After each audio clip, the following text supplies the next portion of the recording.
చర్చించడం జరిగింది.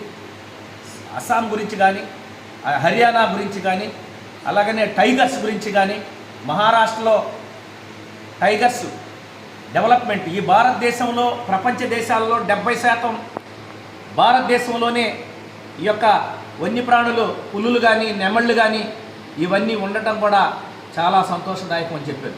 అలాగనే మన దేశ సంస్కృతిని ఇనుముడింపే విధంగా సంస్కృతి గురించి, కళల గురించి, క్రీడల గురించి ప్రతి ఒక్క విషయాన్ని అభివృద్ధి చెందుతున్న దేశంగా ముందుకు పోతుంది.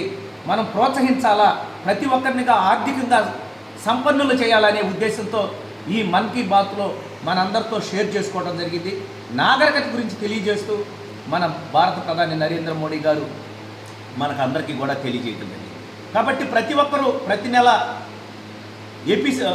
మన్ కీ బాత్ని వీక్షించి ఆయన ఇచ్చే అమూల్యమైన సందేశాన్ని స్వీకరించాలని చెప్పి కోరుకుంటూ భారతదేశం మొత్తం కూడా ఈరోజు మన్ కీ బాత్ జరుగుతుంది.